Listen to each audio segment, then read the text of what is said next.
três tipos de entes vivos no nosso mundo, segundo Aristóteles.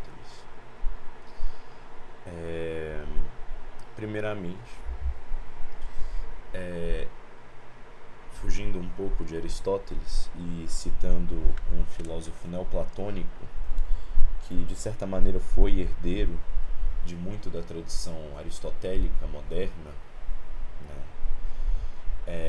Um filósofo chamado Porfírio, na sua introdução às categorias, né, chamado isagoge em português, né, Porfírio traça o que ficou conhecido como sendo o estudo dos predicados, né? E para ilustrar essa área de estudo, essa ciência dos predicados, Porfírio se valeu de uma espécie de árvore genealógica dos conceitos, né? Ou seja, ele elencou os conceitos enquanto relativos uns aos outros. O que eu quero dizer com isso, né?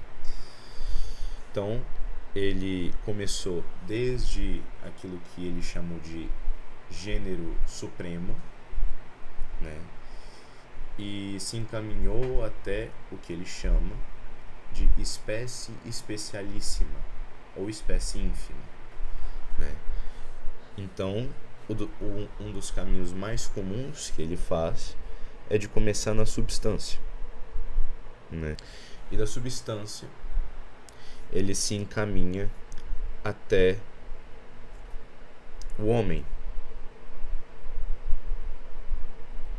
que não é a única, mas é uma das espécies especialíssimas, tá? Ora, o caminho da substância até o homem, em partes, não é necessário que se conheça ele como um todo, mas é bom que se conheça parte dele, tá?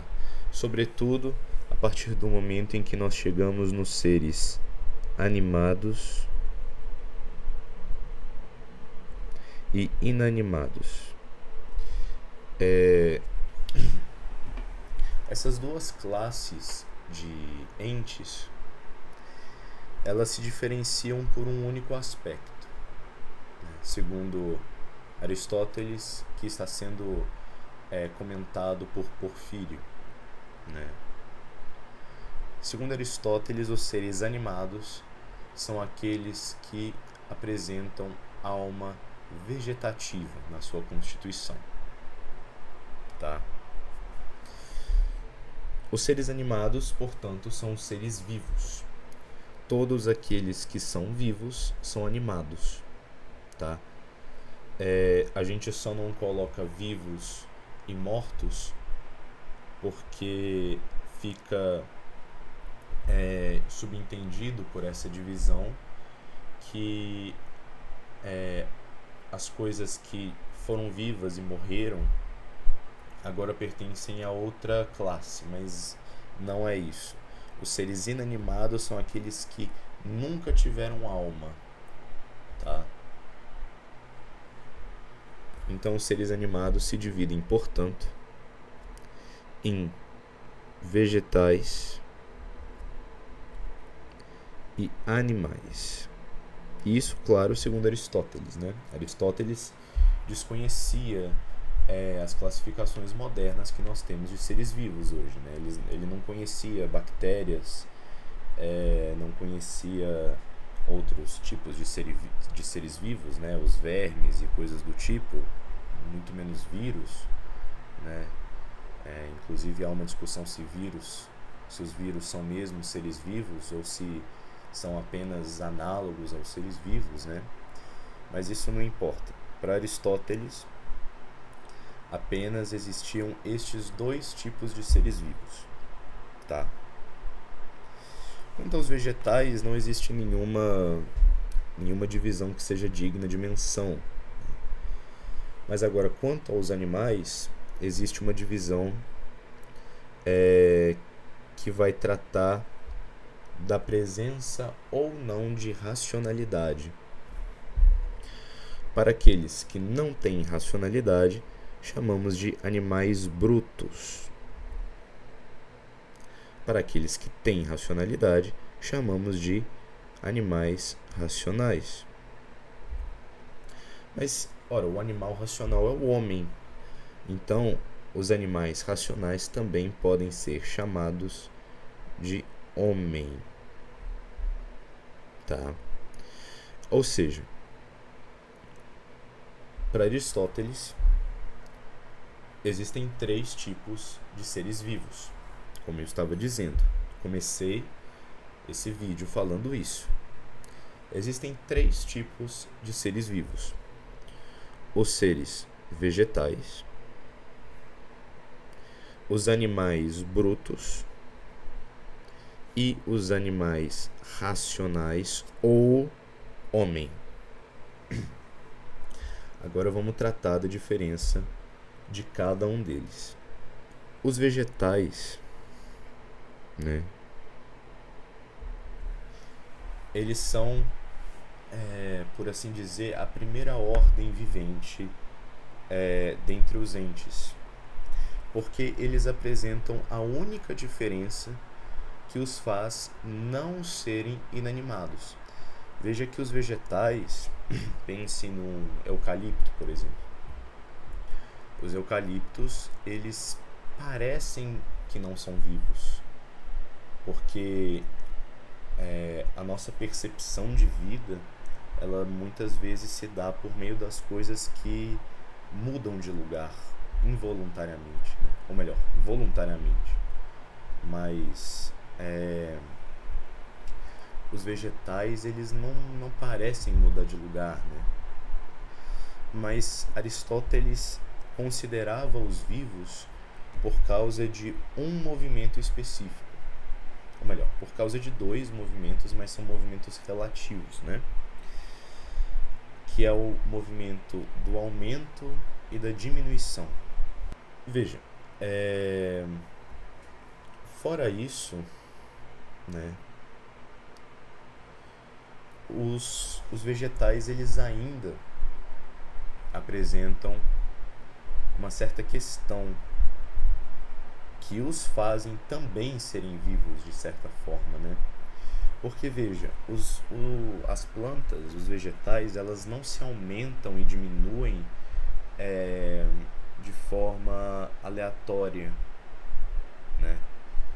Os vegetais, eles se aumentam e diminuem conforme a sua nutrição, porque parece que as plantas se nutrem também, né? E Aristóteles percebia isso, né? Aristóteles percebia que as raízes das árvores têm uma função não apenas de estabilidade da planta, ou da árvore no caso, mas também de nutrição. Então, se os vegetais são a forma mais básica de vida, então, de certa maneira, mesmo a forma mais básica de vida ainda precisa se nutrir, tá? Ou seja, a gente pode entender que o aumento e a diminuição são causados pela nutrição, porque parece que as plantas mal nutridas, elas tendem a mover-se diminutivamente, da mesma forma que plantas bem nutridas tendem a se mover aumentativamente. Ou seja, na realidade mesmo, né, o que são os vegetais? Os vegetais são os entes animados nutritivos ou nutridores, tá? Então, a nutritibilidade que causa a aumentação e a diminuição são de certo aspecto, né? A nutritibilidade de certo aspecto aquilo que em lógica nós chamamos de diferença específica entre os seres animados e inanimados. O que é diferença específica? A diferença específica é aquela característica que faz uma espécie não ser a outra, né? Então, o que faz os seres animados não serem inanimados? A nutritibilidade. Portanto, a nutritibilidade é a diferença específica dos seres animados, tá? E por isso, os vegetais se enquadram como sendo a forma mais básica de vida, tá? Mas, ora, existem, então, os seres vegetais e os seres animais. Os animais também são vivos, também são animados. Então, qual que é a diferença específica? Ou seja, o que faz com que os animais não sejam idênticos aos vegetais? Bom, isso nos é perceptível, né? Enquanto os vegetais eles estão parados no seu lugar de origem, não sei se há alguma planta que se muda locativamente, né? Muda de lugar, mas ao contrário, os animais eles parecem ter essa capacidade de se mover locativamente, né? Dentre outras várias características que fazem com que a gente perceba intuitivamente que um cão, por exemplo, é um ser vivo, né? Então Aristóteles ele começou a investigar qual que era essa diferença específica entre os vegetais e os animais, né? Porque veja, mesmo que os animais se movam locativamente, de certa forma todas as coisas podem se mover locativamente.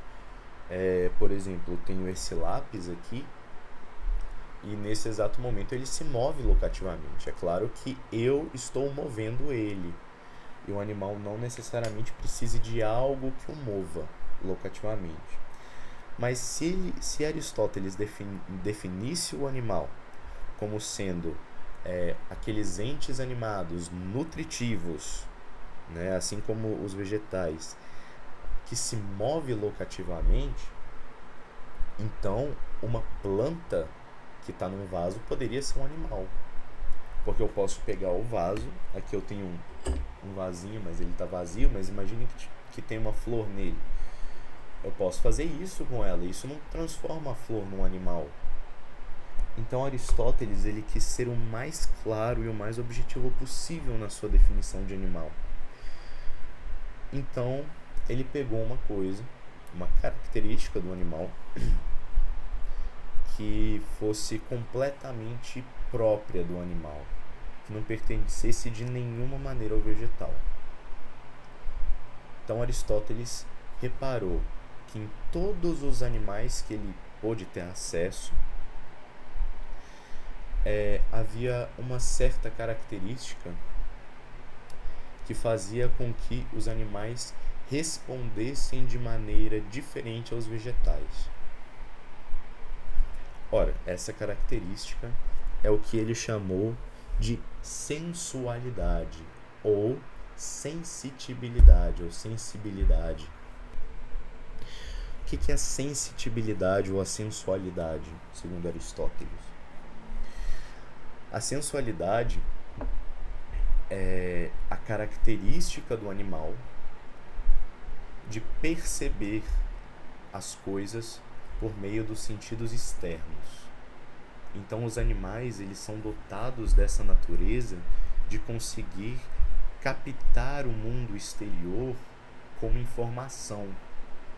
Então veja, um cão ele tem orelhas, ele consegue ouvir, ele consegue capturar informações do mundo exterior e de certa forma entendê-las. A gente vai ver mais adiante que os animais eles entendem menos propriamente que os homens, mas a gente vai ver isso com calma. Mas ainda assim eles não deixam de entender, né? Um cão ele tanto entende as informações externas que quando ele está em repouso lá na sua casa e ele sente o cheiro do seu dono chegando, as suas respostas, ele começa a ser estimulado, né? Então ele sente o cheiro do seu dono, ele já levanta a orelha, né? Ele já corre para a porta, fica sentado esperando o dono. Ele não faria isso se ele fosse um vegetal. Um vegetal, uma planta, não é capaz de sentir as coisas, né? Então, quando a gente pisa na pata de um cão e ele chora de dor, é porque ele sente.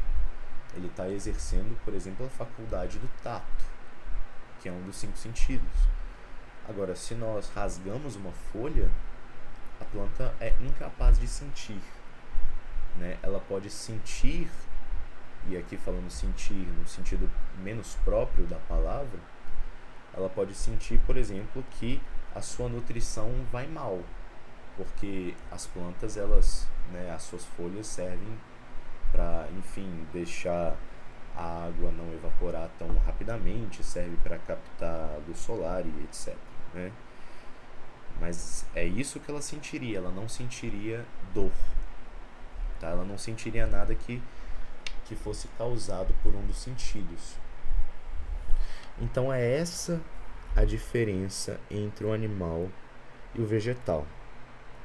Mas veja, ainda existe uma outra classificação de animal. Existem aqueles animais que, para além de se nutrirem e para além de sentirem, existem animais que conseguem raciocinar. São estes os animais que conseguem raciocinar. São os homens. Os homens, segundo Aristóteles, são os únicos animais que são capazes de conhecer. E por isso o título do vídeo é Como o Homem Conhece, e não como os seres animados conhecem, ou como os vegetais conhecem, como os animais brutos conhecem. Não, é como o homem conhece. Porque o homem é o único dentre os animais, é o único dentre os seres materiais que são capazes de conhecer, tá? E nós já vamos entender o que eu quero dizer com conhecer. Então, como a gente definiria o animal? Ora, o animal, ele tem todas essas... O homem, que é o animal racional, ele tem todas essas características aqui. Eles também são entes animados e nutritivos e sensuais. Então, a gente pode só dizer que ele é um animal. Mas e qual que é a diferença específica do animal, do homem? O que faz ele se diferenciar dos animais brutos? Que eu vou até colocar aqui um parênteses, né? Qual é a diferença entre um animal bruto e um animal homem? É a racionalidade. Então o homem é um animal racional. Tá. Então essa é a diferença específica do homem. A racionalidade é justamente aquele aspecto, aquela característica, em lógica nós chamamos de nota, né? Nota é uma característica essencial da coisa. A racionalidade é a nota que faz o homem ser capaz de conhecer, tá? Se não fosse por esse aspecto, o homem não poderia conhecer, assim como o animal bruto não pode conhecer no sentido mais próprio da palavra, como nós veremos a seguir. O professor Carlos Noguet, que é um filósofo brasileiro, ele ainda é vivo, né? Ele faz uma analogia com respeito aos pontos mais próprios de cada um dos entes vivos, segundo Aristóteles, né? Vamos lá. A planta, o vegetal, como é que ele funciona? O vegetal, ele é fincado na terra, né? E as suas raízes, que é por onde ele se nutre, né, está internalizada, está fincada no chão, na terra, no solo, né? Então, a planta é voltada para as coisas mais baixas, mais básicas, né? Por isso que são os entes vivos, animados, mais básicos, porque eles exercem apenas uma das características que são próprias dos vivos. Agora, os animais, aqui eu desenhei um cavalo para exemplificar, eles ainda assim possuem, assim como as plantas, eles possuem o corpo quase que fincados na terra, né? Eles não são tão fincados, eles não são tão intrínsecos à terra como são as plantas, mas ainda assim eles possuem o corpo, a sua fisionomia voltada para a terra, né? Sustentada pela terra. Mas o seu ponto de interesse não é mais a terra, ele não se nutre pela terra, ele se nutre, por assim dizer, pelas coisas que ele pode perceber. O animal, apesar dele comer, o cavalo no caso, apesar dele comer de certa forma da terra, né, porque ele come o capim e tudo mais, ainda assim aquela coisa não é o mais importante para ele.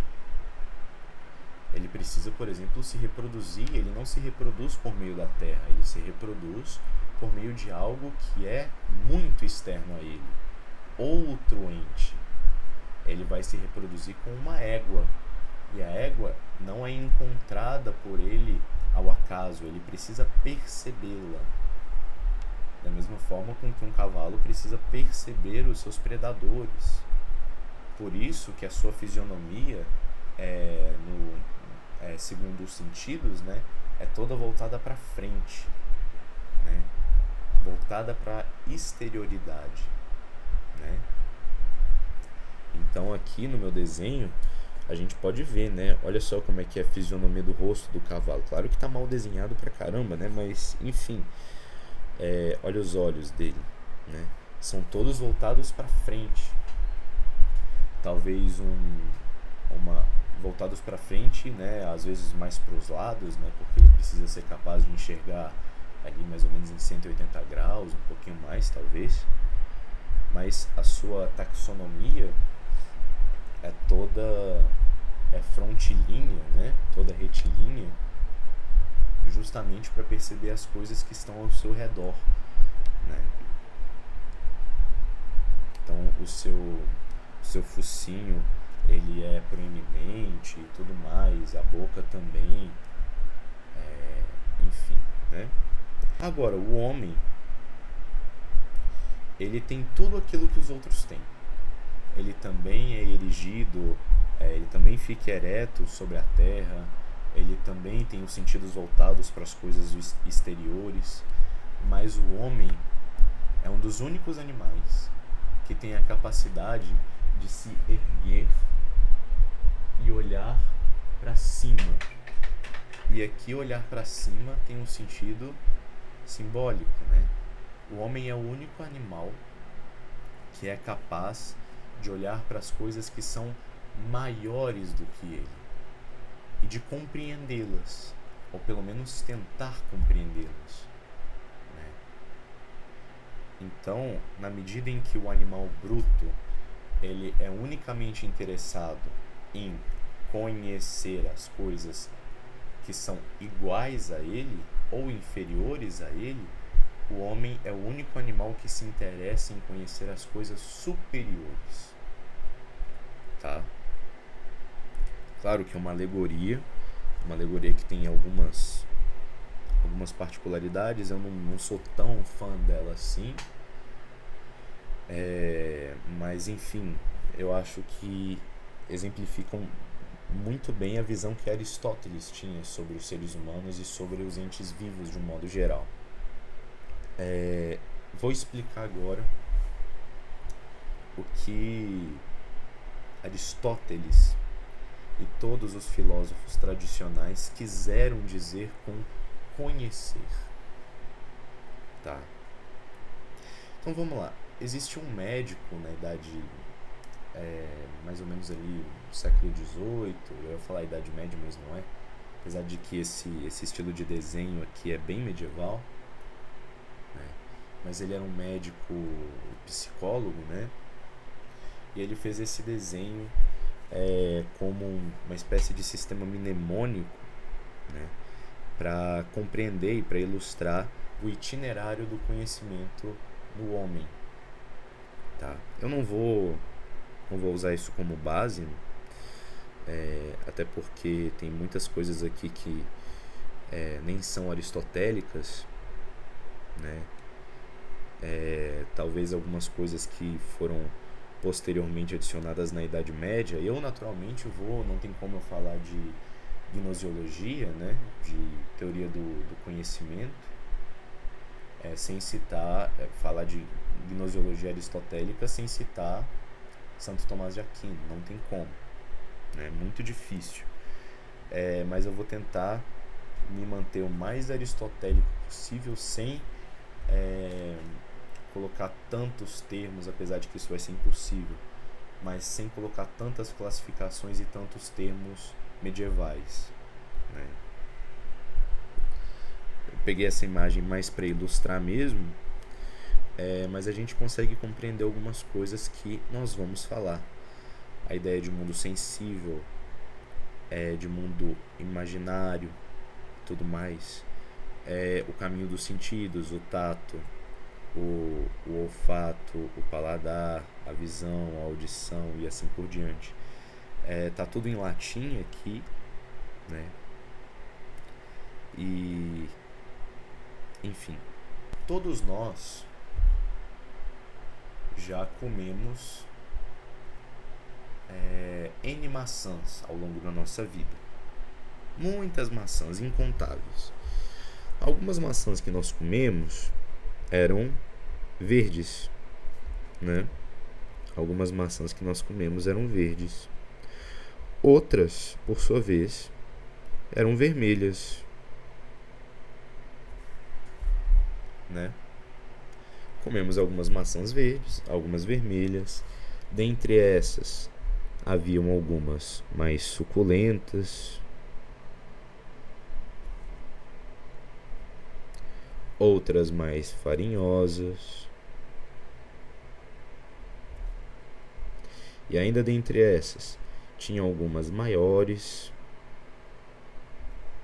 algumas menores, e assim por diante, né? Maçãs de tipos muito diferentes, né? Às vezes, eu particularmente gosto daquela maçã que é menorzinha e ela é muito suculenta, ela tem até uma espécie de crocância, né? Chamam de maçã Fuji, uma maçã bem pequenininha mesmo. Mas tem pessoas que gostam daquela maçã argentina, né? Eu particularmente não gosto, aquela maçã que você morde e vê uma farinha na sua boca, não acho muito agradável, né? Mas enfim, nós já comemos diversas maçãs ao longo de nossa vida, mas ainda assim, ao comê-las, veja que nós conseguimos reconhecer uma maçã por diversas vias diferentes, todas sensitíveis, todas vias se dão por meio dos sentidos. Então, às vezes, o jeito mais claro que nós temos de reconhecer uma maçã é por meio da visão, né? Nós vemos a maçã e sabemos que aquilo é uma maçã. Mas às vezes existe uma pessoa que é cega e consegue reconhecer uma maçã pelo gosto, né? Alguém dá a maçã para essa pessoa experimentar e a pessoa experimenta e reconhece a maçã. Pode ter outra pessoa que por algum motivo não consiga reconhecer uma maçã pelo sabor, mas consiga reconhecer pelo olfato. Outras pelo tato, até mesmo ouvindo o mastigar. Às vezes a pessoa escuta o crocante da maçã e reconhece que aquele som é próprio da maçã.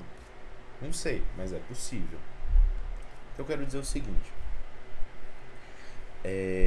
existe algum fator sensitivo que nos faz reconhecer, ainda que maçãs completamente diferentes. É o que eu falei, às vezes a gente pega uma maçã Fuji, aquelas Fujizinhas pequenininhas assim, né? E nós dizemos, isso é uma maçã. Ao mesmo tempo que a gente pega uma maçã verde, que são as maiores que tem, né, deste tamanho, assim, bem grande, e mesmo assim, parecendo frutas completamente diferentes, a gente olha para as duas, né? A gente olha para as duas e reconhece que isso é uma maçã e que as duas são maçãs. Como isso funciona? Esse aspecto é importantíssimo para o caminho do conhecimento. Vamos lá. Aqui a gente tem uma pessoa que tem todos os sentidos funcionais, tá? Aí o que acontece? Ela viu também, assim como a gente, ela viu N maçãs ao longo da vida dela. E daí o que acontece com ela? Todas as coisas materiais, ou seja, todas as coisas que são perceptíveis, elas produzem, de certa maneira, uma impressão nos nossos sentidos. Como assim? É como se houvesse uma espécie de... É como se tivesse uma espécie de carimbo nas coisas materiais, e esse carimbo coloca tinta nos nossos sentidos, né?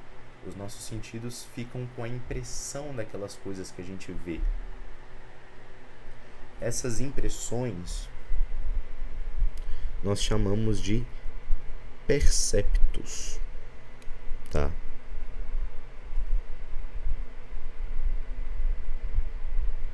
Então, o que são perceptos? Perceptos são as impressões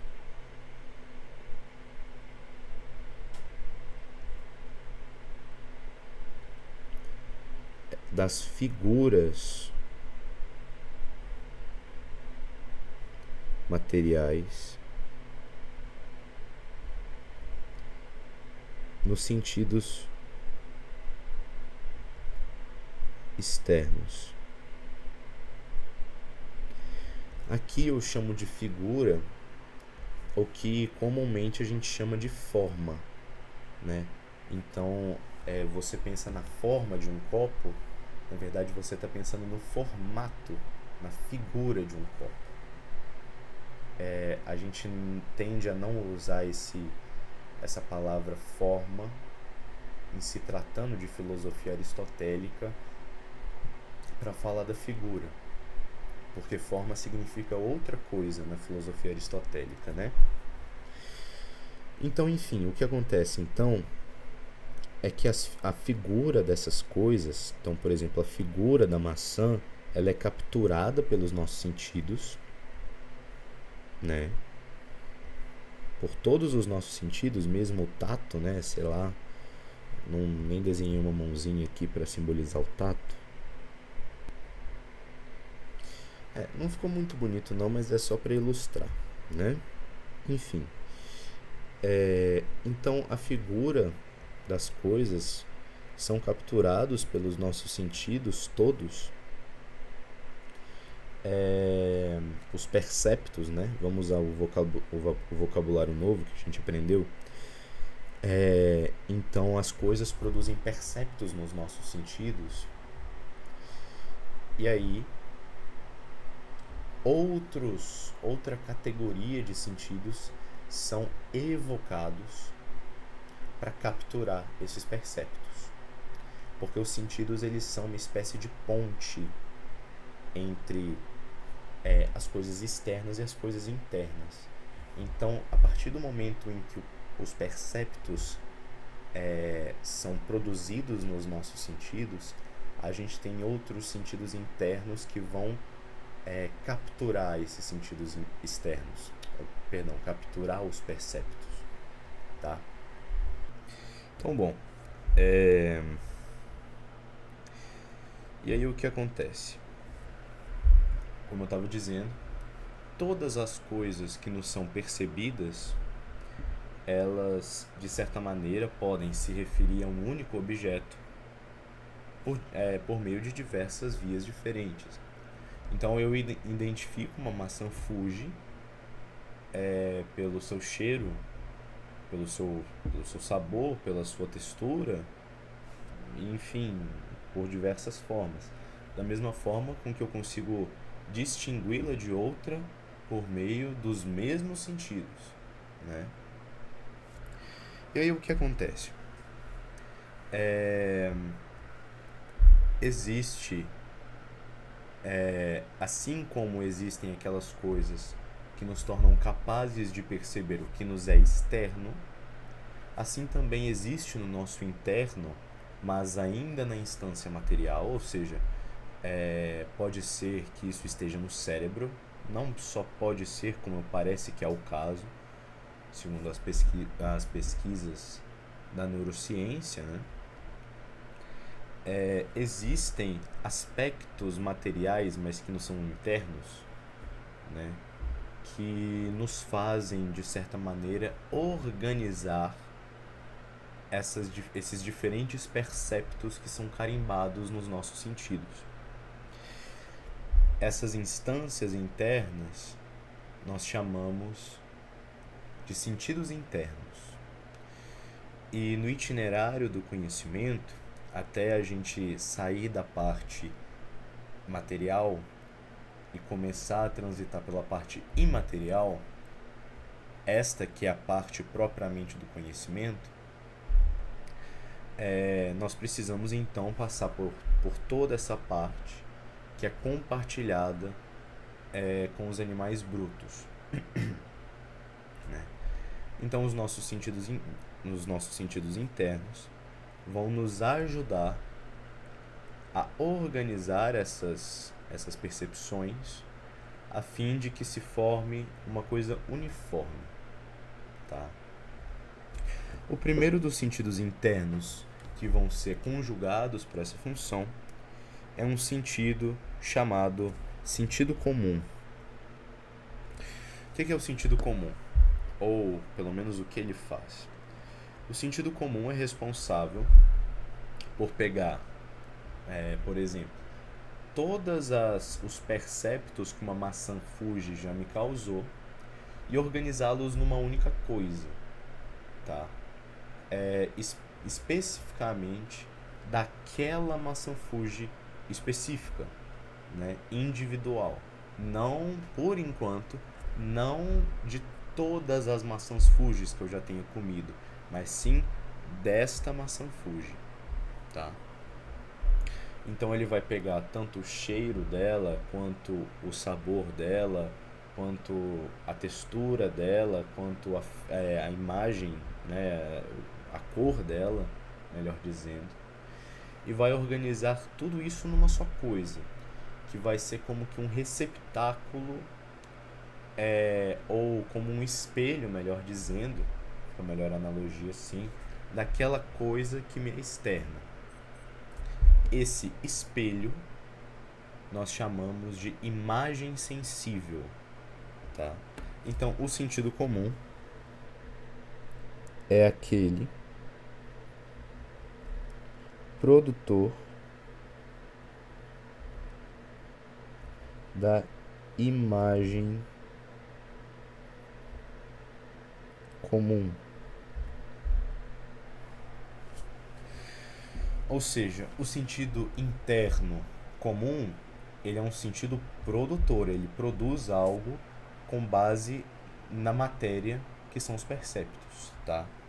Então ele vai plasmar os perceptos para que seja formado esse reflexo chamado de imagem sensível.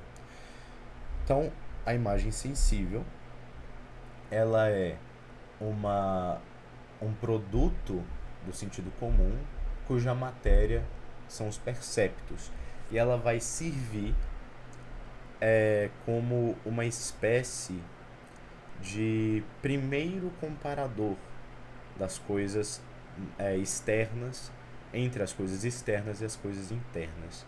Mas ainda assim, ele é um comparador não no sentido mais próprio do termo, porque eu não posso comparar tão propriamente um indivíduo com ele mesmo. Geralmente se compara um indivíduo com o seu todo, né? Ou com o todo no qual ele está inserido, né? Outro nome de imagem, aqui eu escrevi imagem comum, imagem sensível. Outro nome de imagem sensível é o nome grego fantasma, tá? Que em grego se escreve assim,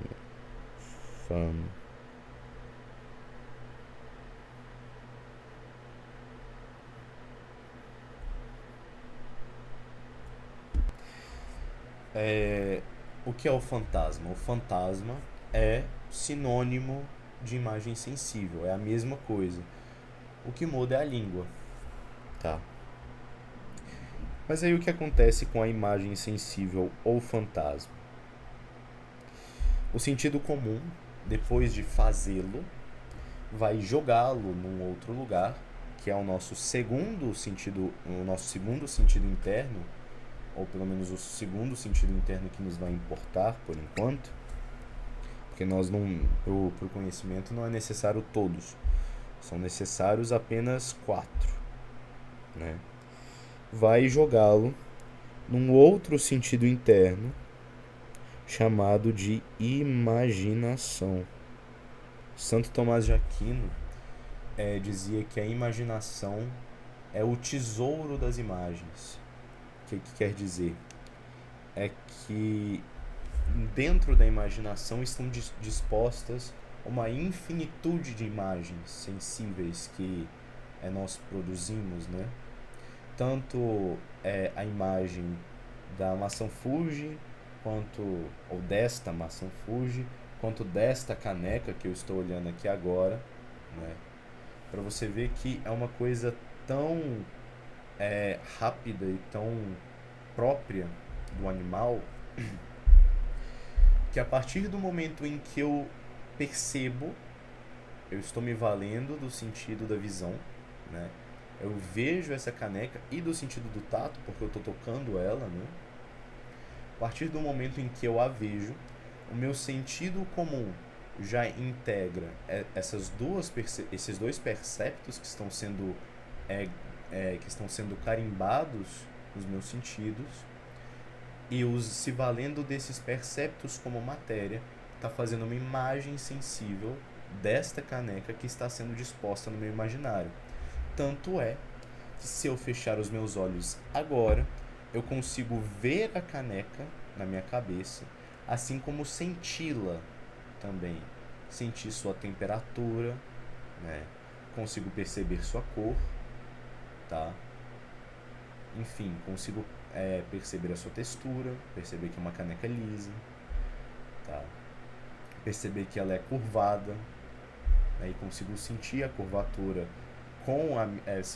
me valendo da imagem, certo? Então, assim, é uma coisa instantânea, tá?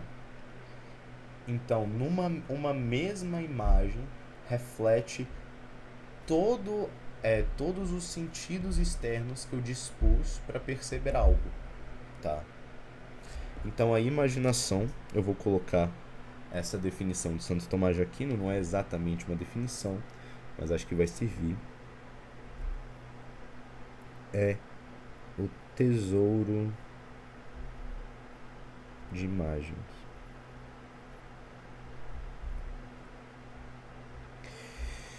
E aí, a partir da imaginação, existem dois caminhos para os quais as imagens podem seguir. Tá? As imagens podem seguir tanto para uma outra cadeia, por assim dizer, né?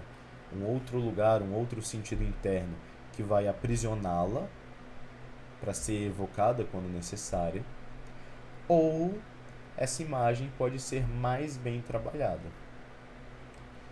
No primeiro caso, a imagem ela pode seguir para a memória, que é o nosso terceiro sentido interno nesse itinerário do conhecimento. A memória é uma prisão de imagens sensíveis, evocáveis. Tá? Por que evocáveis? Porque, veja, às vezes, né, como me parece ser o caso, eu não sou um grande estudioso da mnemônica, né, que é a arte da memória, mas me parece que a memória ela tem a capacidade de se livrar de algumas imagens quando elas não nos são mais necessárias. Por exemplo, me parece que a memória ela consegue descartar imagens antiquíssimas, né? É muito difícil você conhecer alguém que se lembre, por exemplo, de alguma imagem da sua infância primeira. Por exemplo, uma imagem dela mesma no berço, ou dela mesma sendo amamentada pela mãe, né? São pouquíssimas as pessoas. Eu não conheço.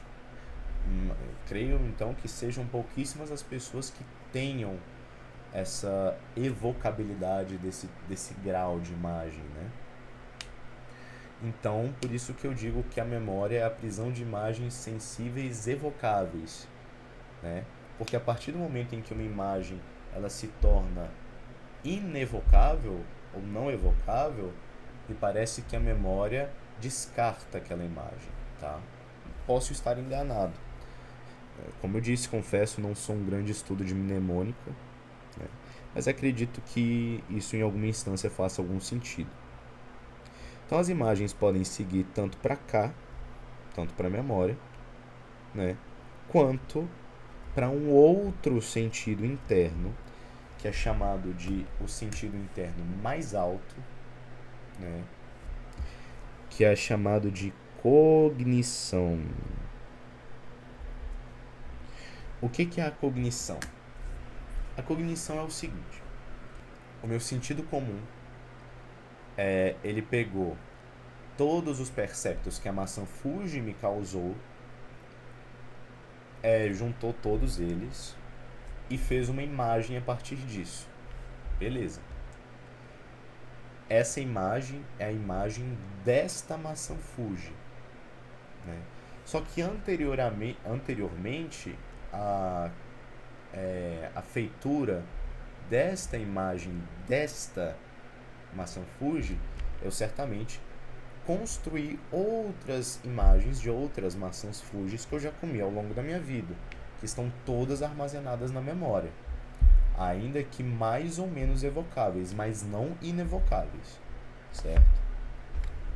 Ao mesmo tempo, a minha memória ela guarda imagens infindáveis de outras maçãs que eu comi, suculentas, vermelhas, farinhosas, verdes, maiores, menores, infinitas, né? Tantas imagens quanto aquelas maçãs que eu vi ou comi, certo? E o que a cognição faz? A cognição ela pega todas essas imagens que são identificadas como tendo alguma característica em comum, né? E vai uni-las numa nova imagem, só que é uma imagem aprimorada, porque as imagens feitas pelo sentido comum, elas são imagens individuais, elas são imagens desta maçã e daquela maçã. Mas a cognição é responsável por fazer uma imagem da maçã, né? De uma maçã generalíssima, né? Que vai ser responsável por exemplo, eu ver uma maçã que eu nunca comi, que eu nunca tinha visto antes, olhar para ela, percebê-la e falar: isto é uma maçã.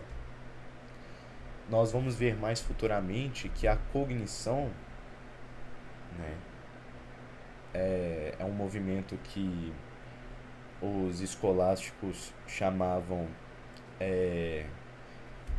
de reversão à cognição, né, que é a partir do momento em que nós concebemos um conceito de algo, nós voltamos à cognição para torná-la mais perfeita, né? E é a partir disso que nós conseguimos fazer juízos de coisas que não são conceitos, como indivíduos, né? Eu, Bernardo, não sou um conceito, né? Eu sou um indivíduo.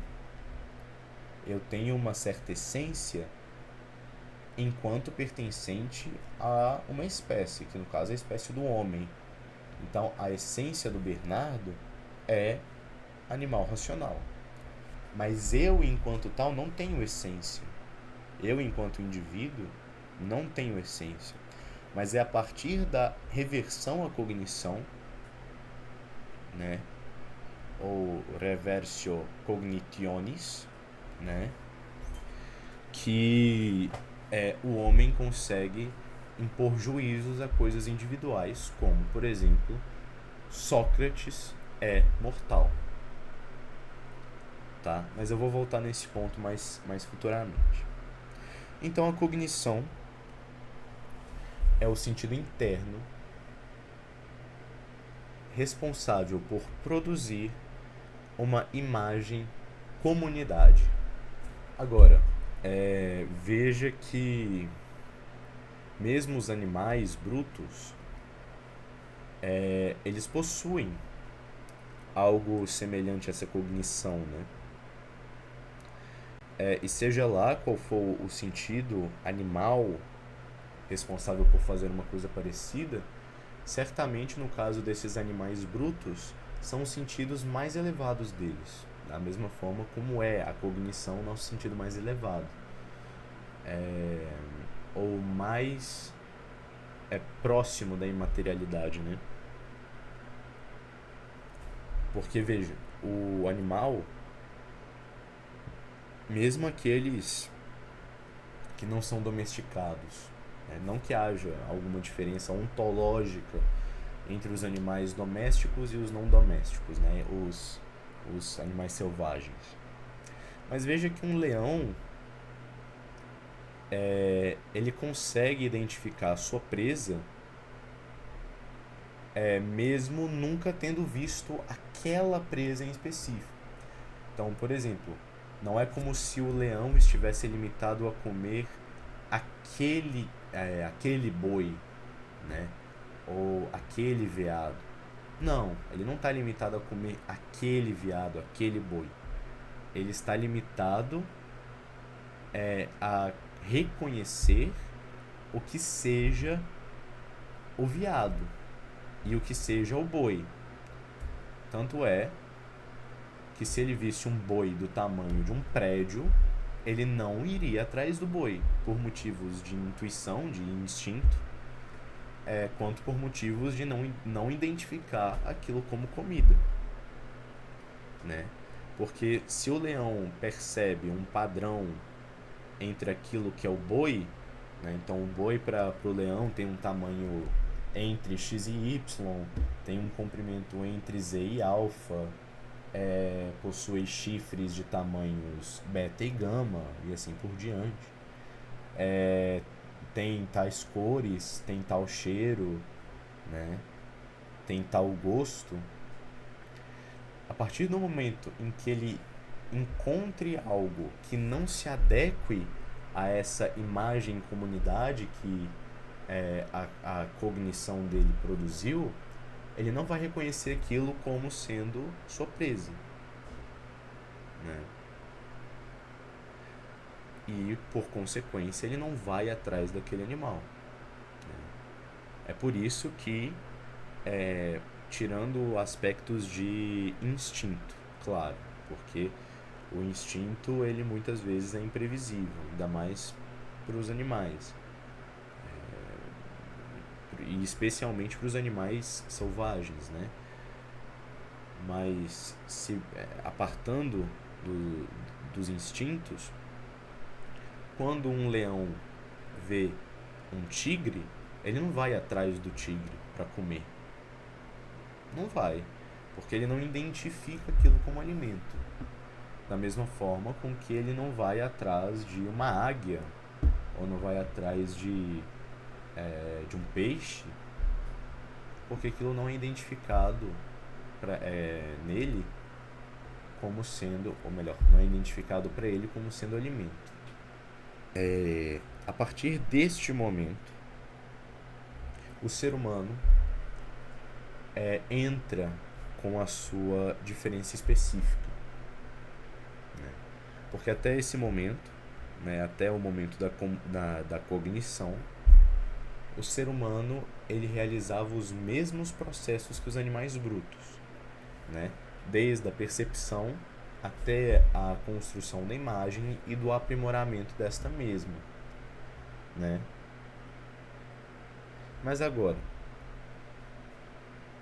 o que diferencia o animal racional do animal bruto é justamente o que vem a seguir. Porque o que é apresentado pelo animal racional, né, ou seja, pelo homem, é a capacidade de sair da materialidade e penetrar a imaterialidade, né? Porque veja, o processo que vem a seguir, ele abstrai da imagem comunidade sua essência. Mas ora, a essência de algo que vai ser matéria do conceito não é individual, mas tudo aquilo que é material é individual. Então, se o meu aparato racional consegue produzir algo imaterial, é provável que ele também seja imaterial. E se for o caso que ele seja material, assim como as coisas que ele produz, ele não tem matéria. E se não tem matéria, não é passível de corrupção. E se ele não é passível de corrupção, ele não pode morrer. Se ele não pode morrer, ele é imortal. Então veja, para Aristóteles, a nossa razão, que é a própria alma, né? A alma para Aristóteles, a alma no sentido mais próprio é a alma racional. Para Aristóteles, essa alma é incorruptível, é imortal. Então, ainda que o nosso corpo, né, seja corrompido, a nossa alma não o é. E, portanto, ainda que ela não seja eterna, ela é perdurável para todo sempre. A partir do momento em que ela foi concebida, se é que ela foi concebida, a partir desse momento ela não é mais corruptível, tá? Então veja nas implicações das afirmações de Aristóteles. Se a teoria do conhecimento de Aristóteles for verdadeira, isso implica numa necessidade da imortalidade da alma. Por isso que a teoria do conhecimento, a gnosiologia, ela é muito mais importante do que apenas o conhecimento das causas do conhecer do homem ou dos seus efeitos, né? Ela é responsável por gerar um argumento para a incorruptibilidade da alma, tá? E é por isso que os filósofos medievais, que eram cristãos e, portanto, por revelação acreditavam na imortalidade da alma, vão ver beleza na filosofia de Aristóteles, porque era um pagão que chegou num argumento que comprova a imortalidade da alma, sem ter tido acesso a nenhuma forma de revelação. Então, a discussão sobre o modo de conhecer do homem é importante também, e eu diria que mais principalmente, para discussões como esta: se a alma é ou não é imortal. Então, chega um ponto do itinerário do conhecimento onde apenas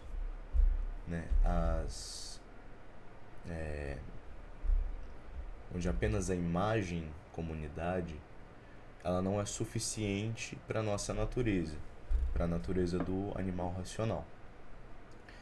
Então nós pomos em atividade aquilo que nos é mais próprio, né?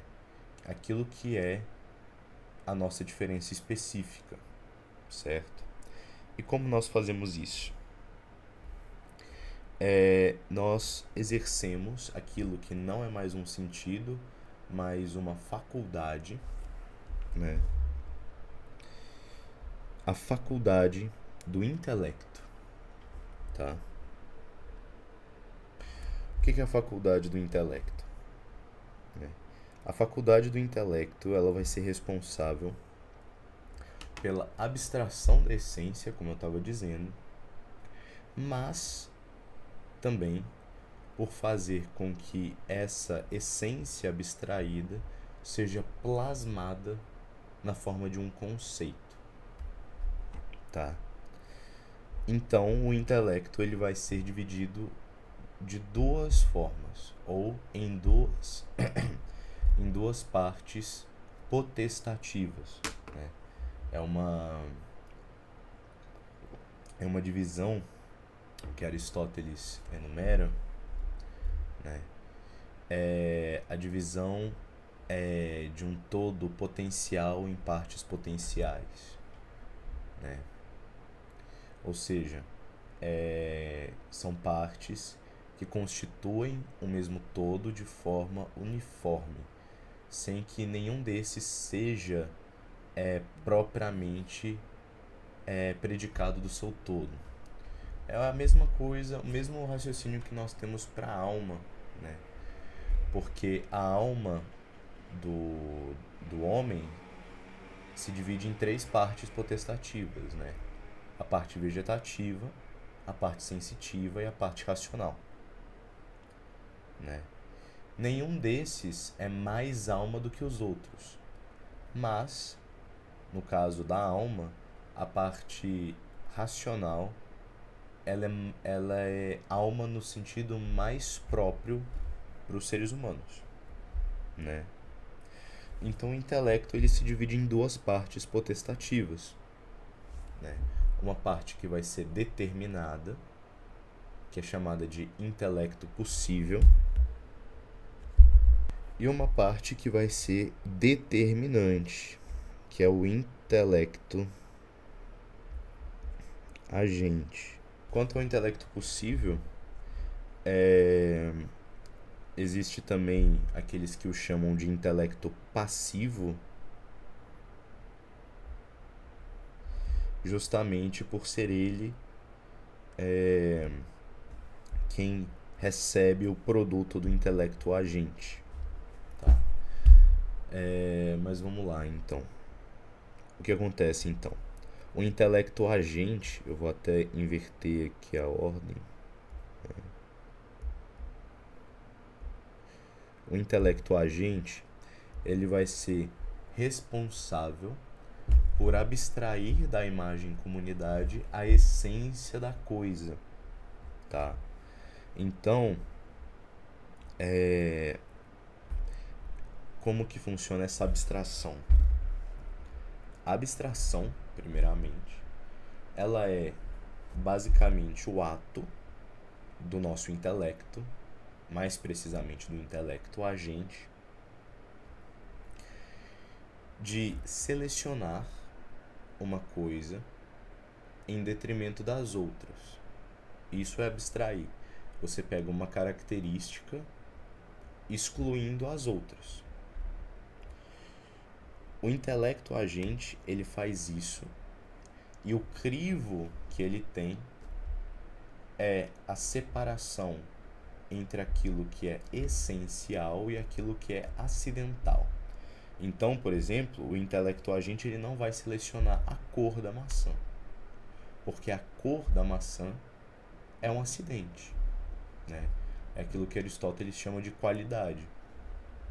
A cor de uma coisa é qualidade desta coisa, não é essencial para ela, né? Da mesma forma com que o intelecto agente, ele não vai abstrair, né? Ele não vai capturar o tamanho, porque o tamanho é uma quantidade. Não vai pegar o sabor, que também se enquadraria como qualidade. Não vai pegar nem mesmo a temporalidade e a espacialidade da coisa, da maçã, por exemplo, porque são ambos acidentes. O que ele vai pegar é aquilo que faz com que todas as maçãs, sejam elas vermelhas, verdes, suculentas, farinhosas, grandes, pequenas, e assim por diante, qual é o fator que faz com que todas elas sejam maçãs? É isso que o intelecto agente busca. Ele encontra isso na essência de maçã, né? Como eu não sei a essência de maçã, eu sei, eu não conseguiria definir, né? Eu não conseguiria explicitar a essência, mas eu certamente sei, porque eu consigo ver para diferentes maçãs e predicar de cada uma das maçãs serem maçãs. Mas a fim de ilustração, uma coisa que nós sabemos todos definir é o conceito, a essência de homem. Nós conseguimos explicitar isso porque a gente aprende isso desde sempre. Então, apartando todos os homens do seu peso, do seu tamanho, da sua cor, da sua inteligência, do seu país de origem, etc., o intelecto agente busca justamente o que faz com que todos esses homens, sejam pretos, sejam brancos, sejam altos, sejam baixos, sejam gordos, sejam magros, sejam inteligentes, sejam estultos, e assim por diante, né? O intelecto agente vai capturar aquilo que faz com que todos esses humanos sejam humanos, a saber, a animalidade e a racionalidade. Então, o intelecto agente é responsável por abstrair da imagem a essência. Então, o que acontece? O intelecto agente, ele é em parte abstrator, ou seja, ele abstrai a essência da coisa e, ao mesmo tempo, também é produtor. Por quê? Ele vai pegar essa essência, né, que ele abstraiu da coisa, e vai veiculá-la numa nova coisa chamada de espécie inteligível, tá? Então ele vai pegar a essência e vai colocá-la na espécie inteligível, né? E então essa espécie inteligível vai ser lançada para o intelecto possível para que seja marcado nele, né? E essa marcação que acontece no intelecto possível vai formar o conceito. Então, o intelecto passivo, né, ou possível, é aquele que é responsável potencialmente pelo conhecimento de todo conhecível, tá? O que quer dizer, efetivamente? Quer dizer que o homem ele é capaz de conhecer infinitas coisas. Quer dizer que ele vai conhecer? Não. Ele tem a potência de conhecer infinitas coisas. Não quer dizer que ele vai atualizar essa potência, tá? Então, uma analogia, para que fique claro, né? Vamos imaginar o intelecto como uma fábrica, tá? Mais especificamente, o intelecto ele é formado pelo lenhador, pela lenha e pela fornalha, tá? O lenhador, ele primeiro precisa pegar uma árvore e cortá-la, né? Cortar o seu tronco, derrubá-la, né? Para aí então ele refinar essa lenha, né? Ele então pega, corta todas as lenhas, toda a madeira em lenhas de tamanhos específicos. Ele retira toda a casca, ele vai cortar a lenha em formas uniformes, né? E tudo mais, vai separar as boas das ruins e tudo mais, né? Então ele pega essa lenha e joga ela no fogo. No caso, o lenhador seria um intelecto agente, porque assim como o lenhador refina madeira a fim de conhecer, a fim de conseguir boa lenha, o intelecto agente ele refina, entre aspas, a imagem comum, né, para conseguir aquilo que é mais importante, aquilo que é melhor para ele, que no caso é a essência. A essência seria justamente a lenha. A lenha, depois de separada, seria a espécie inteligível, que vai ser aquilo que vai ser jogado ao fogo. A fornalha ardente seria o intelecto possível, porque o intelecto possível é marcado somente com a espécie inteligível, ou seja, com a lenha já separada, tá? Seria algo do tipo. E a cinza, que é o produto de tudo isso, é o conceito, tá? O conceito é propriamente o conhecimento, tá? O que é o conceito? O conceito é justamente a representação geral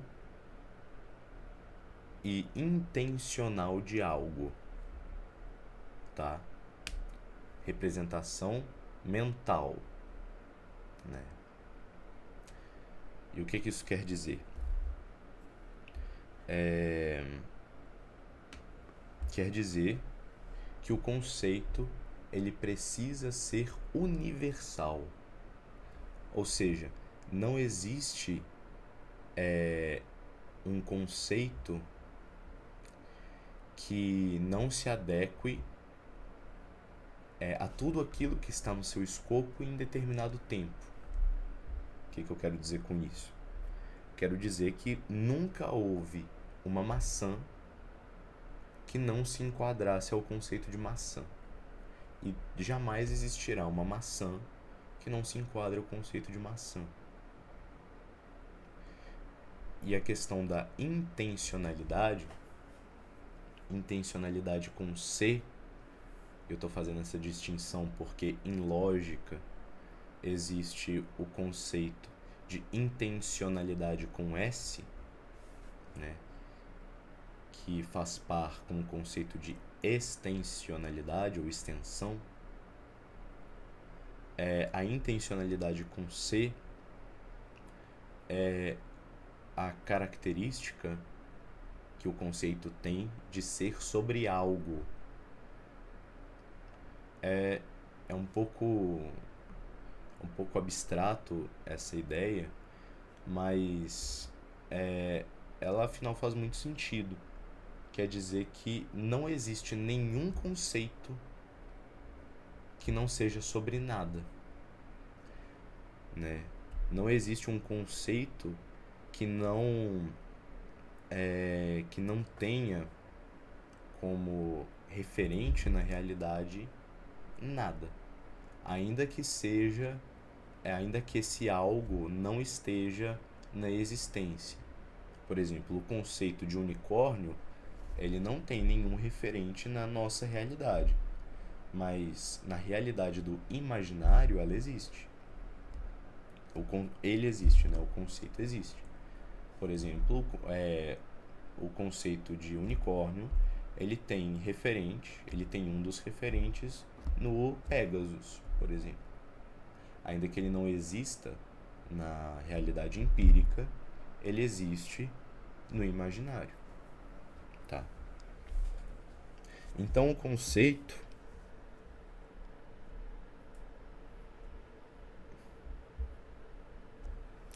que é propriamente conhecimento, nós vamos dizer que ele é fruto da primeira operação do intelecto, que aqui eu vou colocar como OI, né? Fruto da primeira operação do intelecto. E se eu pudesse defini-lo da forma mais simples o possível, eu definiria daquela forma que eu coloquei para vocês, né? A primeira operação do intelecto, que vai ter como produto o conceito, vai receber 3 nomes. O nome mais comum que ela recebe é concepção, tá? E vai ser chamada de concepção justamente porque é por meio dela que é concebido o conceito, tá? Ou seja, é por meio dessa operação que a matéria, para as outras 2 operações do intelecto, que não há forma alguma de eu tratá-las profundamente nesse vídeo, a matéria dessas outras operações do intelecto vai se dar a partir do conceito. Por isso, chamada de concepção. Outro nome que ela recebe é de simples apreensão. Simples apreensão. Por quê? Apreensão porque o intelecto abstrai da imagem comum a essência. E é simples porque abstrai justamente daquilo que é mais simples na realidade, que é, em última análise, o indivíduo, certo? Por isso que chama simples apreensão. E de forma parecida, um outro nome que a primeira operação do intelecto recebe é apreensão ou inteligência dos incomplexos, tá? E a explicação desse terceiro nome é muito parecida com a explicação do segundo nome, justamente porque essa apreensão, essa inteligência parte daquilo que é mais simples, né, que é o indivíduo, certo? Mais especificamente, daquilo que é mais simples dentre todas as coisas que vão ser posteriormente produzidas pelas outras operações do intelecto. Uma propriedade dos conceitos que vai ser posteriormente debatida pelos tomistas, né, e pelos tomistas tardios e pelos neoescolásticos também. Acho que o autor mais moderno que mais tratou sobre isso é um filósofo que ainda está vivo, né? É o padre Álvaro Calderón. É um filósofo espanhol, padre, sacerdote, né? Que é talvez um dos maiores nomes do tomismo moderno, né? Ele vai discutir acerca da propriedade do conceito de ser verdadeiro ou falso, tá? Porque foi uma espécie de consenso dentre os estudiosos, né, principalmente os escolásticos, de que a verdade, o valor verdade, era uma propriedade das proposições. Proposições são frutos do juízo, tá? O juízo é a segunda operação do intelecto, né? E por muito tempo foi dito que o valor verdade era propriedade ou residia na segunda operação do intelecto. Residia, na verdade, né, no seu produto, no juízo, tá? Na proposição, certo? Mas o padre Álvaro Calderón, ele vai argumentar o seguinte: se a verdade é a adequação do intelecto à coisa, os conceitos, eles têm a propriedade de estarem adequados ou não à coisa. Logo, é próprio também dos conceitos serem verdadeiros ou falsos. Bom, e é isso mesmo que acontece. Nós avaliamos a qualidade de um conceito por meio desse valor adequação. Quanto mais adequado um conceito tiver com aquela primeira coisa da qual eu produzi a imagem, né? Ou seja, a maçã, quanto mais adequada o meu conceito estiver a essa coisa, mais adequado ele é, né? O conceito adequado, inclusive vão argumentar os lógicos, que só pode ser alcançado por um estudioso e lógico,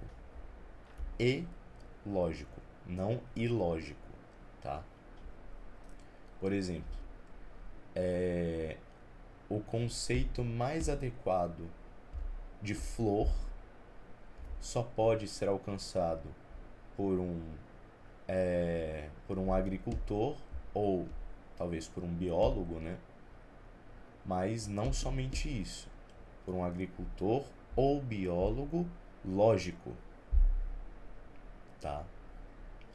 Porque, de acordo com esses filósofos, a adequação do conceito só pode ser conseguida se não se estiver na ignorância dessa possibilidade, tá? Um conceito, ele não pode ser adequado por acidente, tá? Ele precisa ser, de certa forma, plasmado à adequação. E por isso, um conceito adequado só pode ser conseguido por um cientista é lógico, tá? E é basicamente este o modo de conhecer do homem. Espero que eu tenha me feito claro, tá? É um assunto demasiado complexo, mas espero que pelo menos aquilo que seja mais importante para o entendimento dessa matéria tenha ficado claro, né? Depois farei outros vídeos a respeito das outras operações do intelecto, né?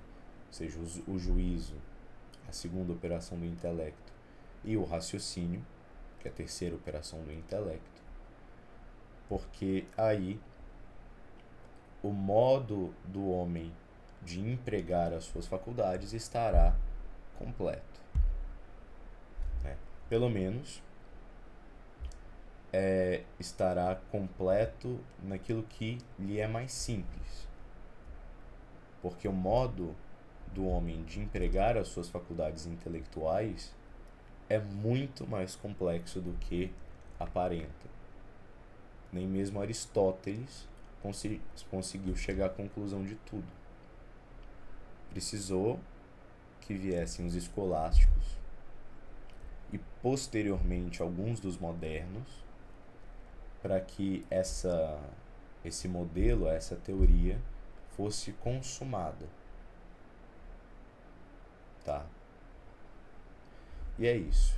Muito obrigado e até um próximo vídeo.